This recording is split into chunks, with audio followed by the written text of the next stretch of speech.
Happy Tuesday. We are reading Emma by Jane Austen. Just want to start this stream off by saying there have been some not very nice people in the comments lately. Just a little reminder that the reason I started this channel is to keep myself accountable for reading classic novels. I don't care if you're here or not. And it is very hard reading classic novels aloud. So, without further ado, let's get into it. Chapter 6.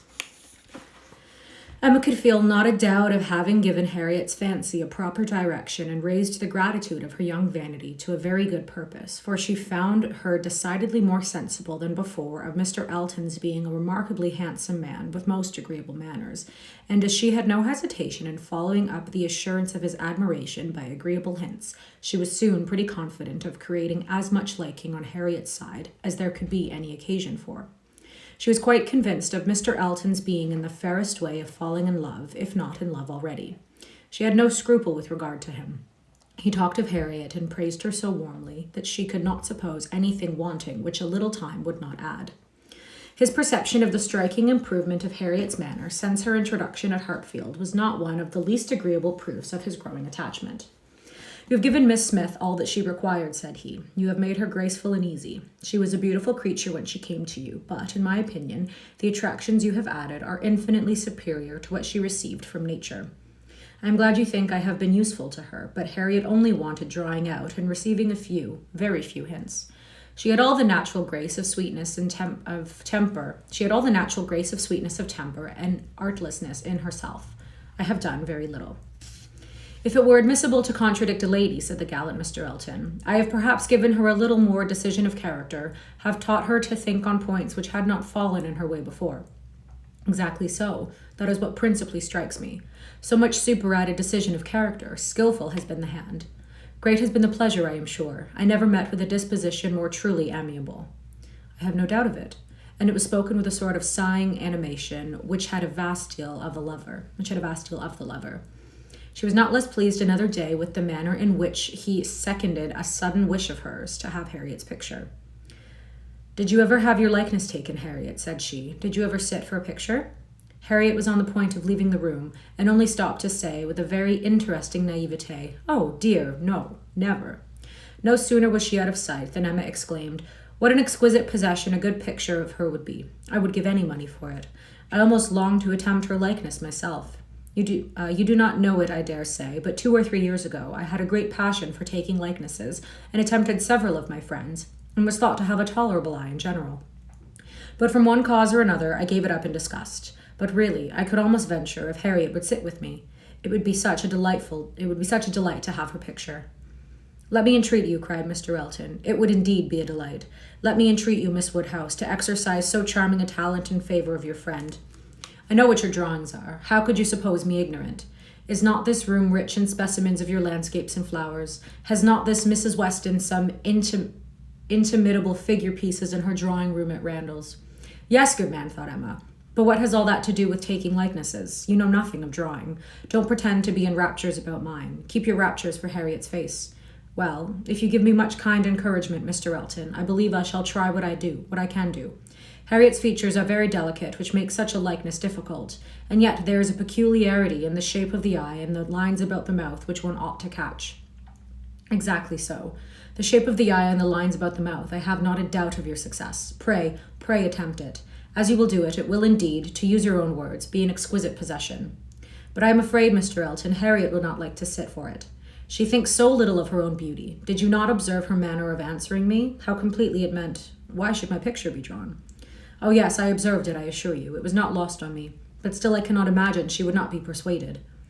Harriet was soon back again, and the proposal almost immediately made, and she had no scruples which could stand many minutes against the earnest pressing of both the others.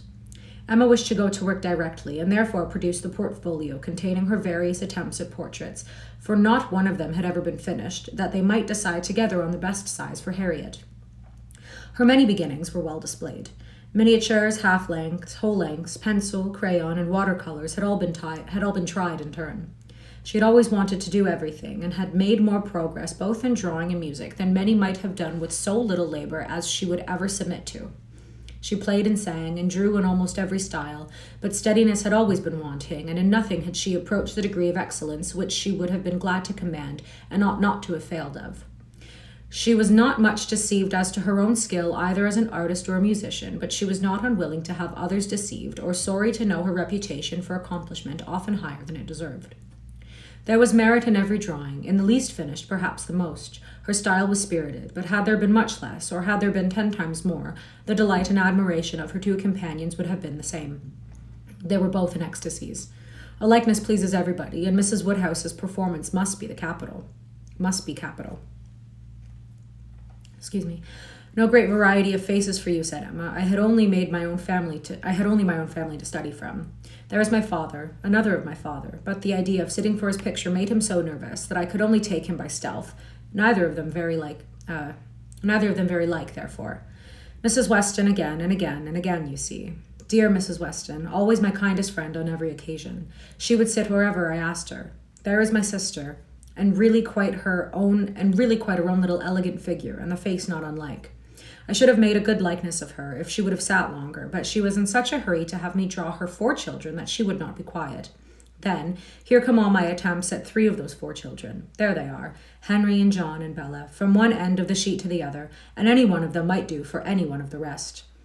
She was so eager to have them drawn that I could not refuse. But there is no making children of 3 or 4 years old stand still, you know, nor can it be very easy to take any likeness of them, beyond the air and complexion, unless they are coarser featured than any of mamma's children ever were. Here is my sketch of the 4th, who was a baby. I took him as he was sleeping on the sofa, and it is as strong a likeness of his cockade as you would ever wish to see. He had nestled down his head most conveniently. That's very like. I am rather proud of little George. The corner of the sofa is very good. Then, here is my last, enclosing a pretty sketch of a gentleman in small size, whole length. My last and my best, my brother, Mr. John Knightley. This did not want much of being finished when I put it away in a pet and vowed I would never take another likeness. I could not help being provoked, for after all my pains, and when I had really made a very good likeness of it, Mrs. Weston and I were quite agreed in thinking it very like, only too handsome, too flattering, but that was a fault on the right side. After all this came poor dear Isabella's cold approbation of, yes, well, it was a little like, but to be sure it did not do him justice. We had had a great deal of trouble in persuading him to sit at all. It was made a great favour of, and altogether it was more than I could bear, and so I never would finish it, to have it apologized over as an unfavourable likeness to every morning visitor in Brunswick Square. And as I said, I did then forswear ever drawing anybody again. But for Harriet's sake, or rather for my own, and as there are no husbands and wives in the case at present, I will break my resolution now.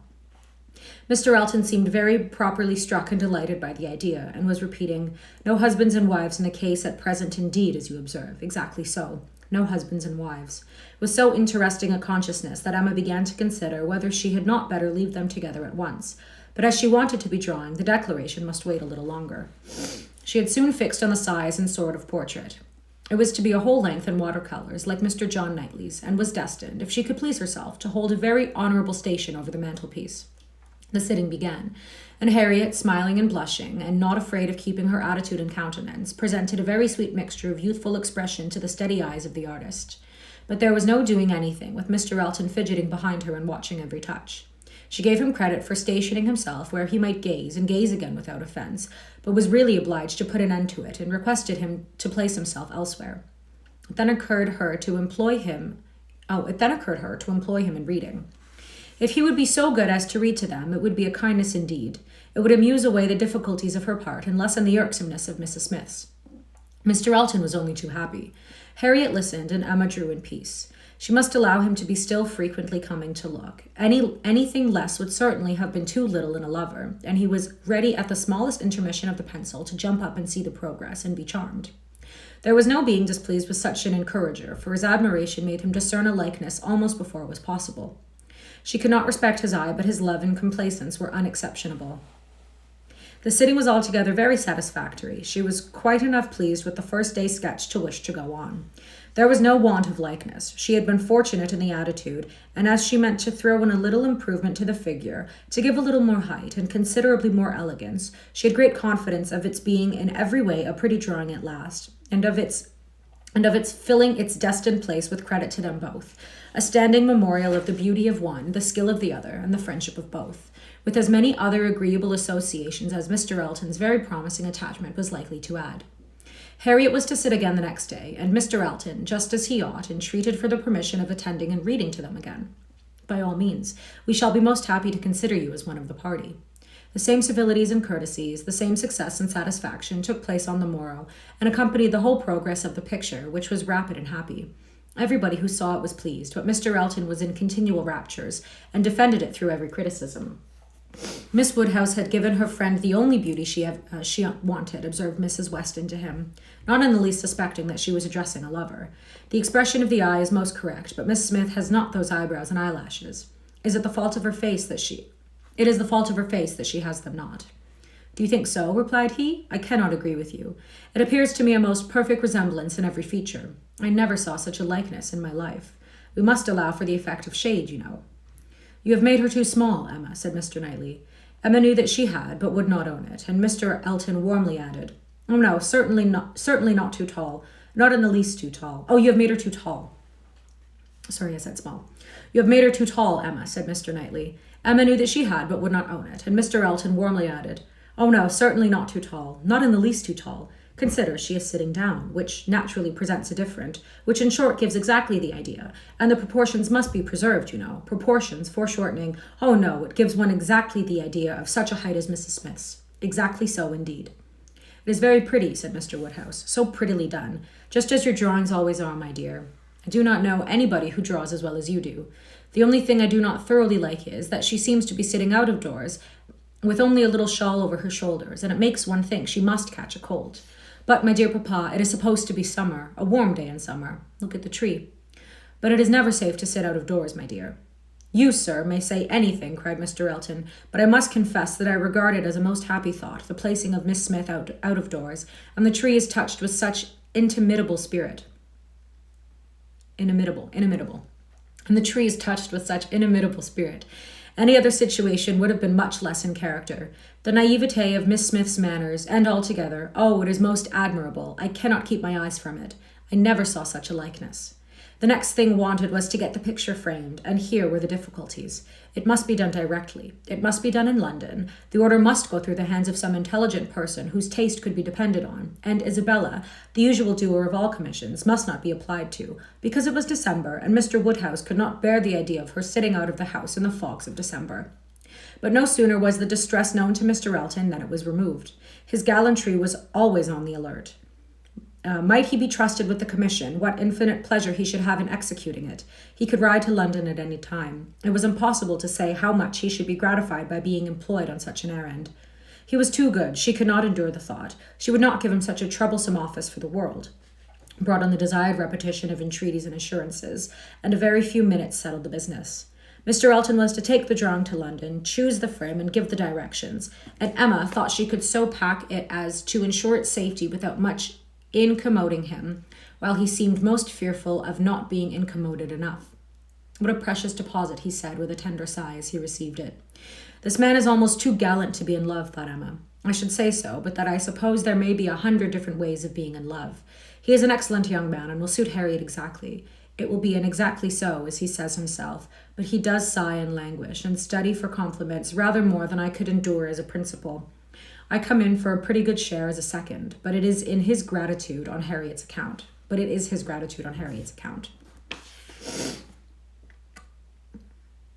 No. I just want to read classics, and this is holding me accountable. Chapter 7. The very day of Mr. Elton's going to London produced a fresh occasion for Emma's services towards her friend. Harriet had been at Hartfield as usual soon after breakfast, and, after a time, she had gone home to return again to dinner. She returned, and sooner than had been talked of, and with an agitated, hurried look, announcing something extraordinary to have happened, which she was longing to tell. Half a minute brought it all out. She had heard, as soon as she got back to Mrs. Goddard's, that Mr. Martin had been there an hour before, and finding she was not at home, nor particularly expected, had left a little parcel for her from one of his sisters and gone away. And, on opening this parcel, she had actually found, besides the 2 songs which she had lent Elizabeth to copy, a letter to herself. And this letter was from him, for Mr. Martin, and contained a direct proposal of marriage. Who could have thought it? She was so surprised she did not know what to do. Yes, quite a proposal of marriage, and a very good letter, at least she thought so. And he wrote as if he really loved her very much, but she did not know, and so she was come as fast as she could to talk to Mrs. Woodhouse about what she could do. Emma was half ashamed of her friend for seeming so pleased and so doubtful. "Upon my word," she cried, "the young man is determined not to lose anything for want of asking. He will connect himself well if he can." "Will you read the letter?" cried Harriet. "Pray do. I'd rather you would." Emma was not sorry to be pressed. She read and was surprised. The style of the letter was much above her expectation.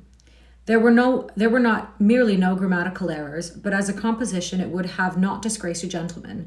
The language, though plain, was strong and unaffected, and the sentiments it conveyed very much to the credit of the writer. It was short, but expressed good sense, warm attachment, liberality, propriety, even delicacy of feeling.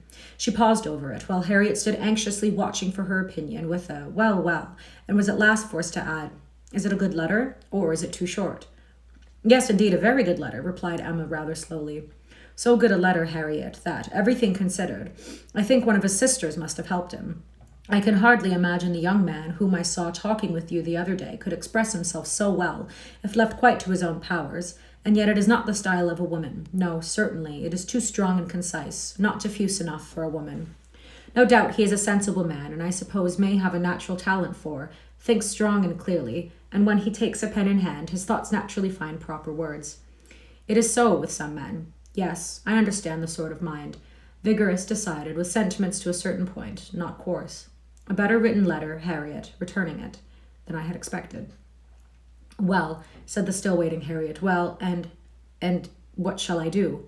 "What shall you do? In what respect? Do you mean with regard to the letter?" "Yes. But what are you in doubt of? You must answer it, of course, and speedily." "Yes, but what shall I say? Dear Miss Woodhouse, do advise me." "Oh, no, the letter had much better be all your own. You will express yourself very properly, I am sure. There is no danger of your not being intelligible, which is the first thing. Your meaning must be unequivocal, no doubts or demurs, and such expressions of gratitude and concern for the pain you are inflicting as propriety requires will present themselves unbidden to your mind, I am persuaded. You need not be prompted to write with the appearance of sorrow for his disappointment." "You think I ought to refuse him, then?" said Harriet, looking down. "Ought to refuse him? My dear Harriet, what do you mean? Are you in any doubt as to that? But I beg your pardon. Perhaps I have been under a mistake. I certainly have been misunderstanding you, if you feel in doubt as to the purport of your answer. I had imagined you were consulting me only as to the wording of it." Harriet was silent. With a little reserve of manner, Emma continued, "You mean to return a favorable answer, I collect." "No, I do not. That is, I do not mean... What shall I do? What would you advise me to do? Pray, dear Miss Woodhouse, tell me what I ought to do." "I shall not give you any advice, Harriet. I will have nothing to do with it. This is a point which you must settle with your feelings." "I had no notion that he liked me so very much," said Harriet, contemplating the letter. For a little while, Emma persevered in her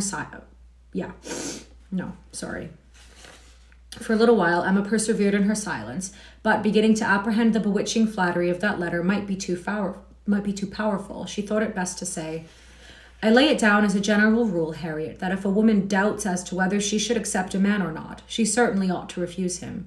If she can hesitate as to yes, she ought to say no directly.